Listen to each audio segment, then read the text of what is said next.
What up, everyone? Big Kev back in the building. Today's video is how to swear like a Brit. I recently did a video on how to insult like the British. Thought that was a lot of fun, so I had to check out another one from this same YouTuber, which is Anglophenia. Don't forget to like and subscribe, and let's check it out.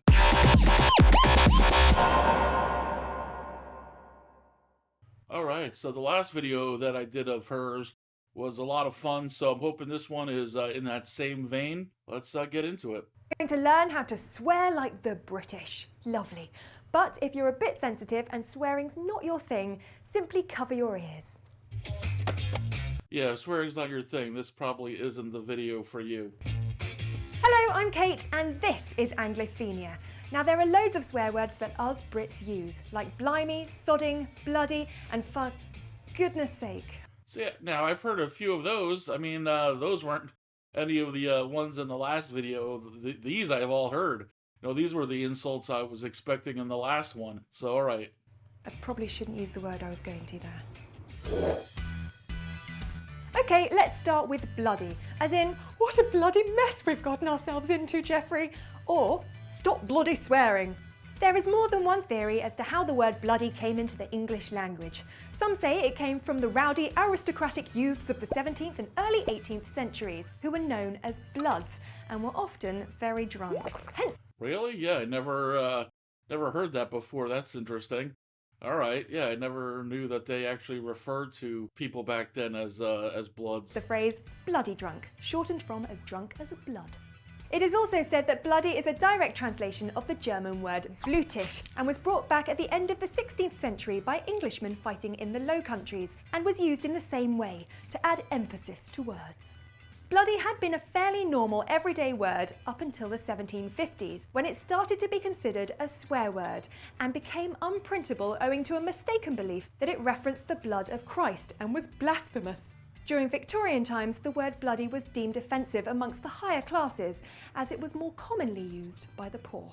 As a result, several other words were used to replace it, including blimey, blasted, bleeding, blinking, blinding, blooming, and blessed, which Yeah, so I mean, you get rid of one insult and then you have to create 20 more insults to fill the gap. Makes sense? incidentally were also the rejected names of the seven dwarfs. It's true. That's it.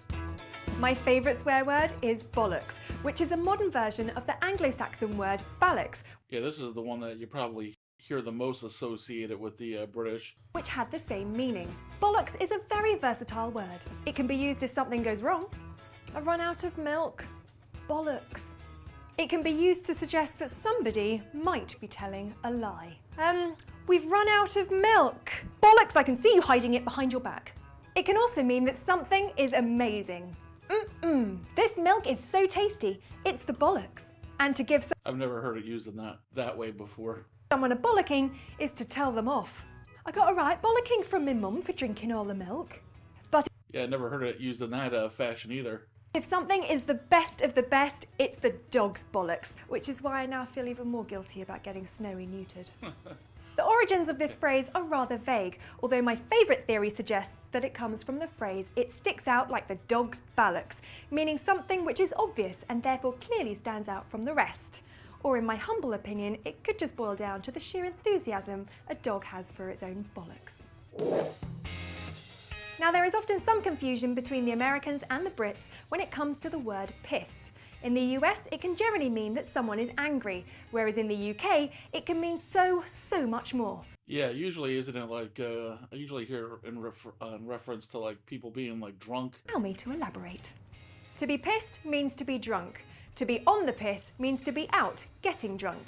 Telling someone to piss off means they should go away, but to be pissed off has the same meaning as it does in America, which is to be annoyed with Yeah, piss off. Yeah, I hear that one a lot too. I've never heard on the piss before. That's a new one. someone. To piss about is to be silly or mess around, and to take the piss out of someone is to make fun of or tease them. Heard of that one too, of course. I'm proper pissed off with Paul for going out on the piss with Peter and Pablo, getting pissed in the pub and then pissing around until past his bedtime. I have to tell him to piss off when he comes home pissed, and it's impossible not to take the piss out of him the next morning. I wonder if she did that in one take. That's actually pretty impressive. Got it? Good. Next up, Heard this it's one. sod. Now, a piece of sod is commonly known as a piece of soil with grass on Although I think I've only heard it in like sod off. I don't know if I've heard any other ways that it's been used before. it. But like bollocks, it's a rather versatile curse word. Team it with off and you can tell someone to go away, as in, will you just sod off? A person can also be a sod, as in, that inconsiderate sod nearly revealed the ending of Game of Thrones Season 4. Oh. Sodding can be used to add emphasis to a word, generally to negative effect. As in, has anyone seen my sodding glasses? That's a good one, but I've never actually heard that before. Sod it is an exclamation of frustration and is often used instead of stronger, more offensive words.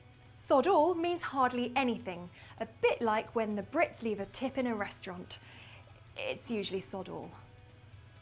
Sod's law is the rule that when something can go wrong, it will. It's a drearier, more pessimistic and generally less upbeat. Was that like Murphy's Law? Is that the one that it's like basically the same as? I've never heard of Sod's Law before.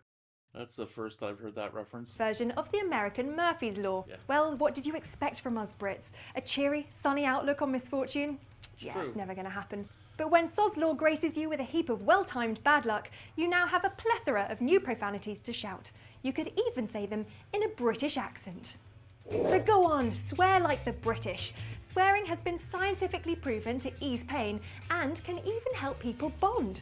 So with that in mind... Has it really been scientifically proven to do all that? I mean, I guess it is a good release, so it does kind of make sense. You should probably sod off, but said with hugs. And before you do, why not let us know your favourite British swear words in the comments and subscribe for more episodes.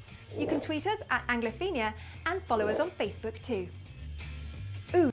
Yeah, that was another fun one. I enjoyed that one as well. And this time around, I knew most of those curse words, not all the iterations of them. For sure, a lot of them I never heard used in those ways, but I definitely had heard them used in certain contexts before.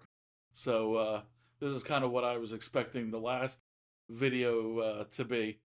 Yeah, let me know what your favorite British insults are down in the comments below. Let me know if there's any other videos that I should be checking out. And until next time, have a good one.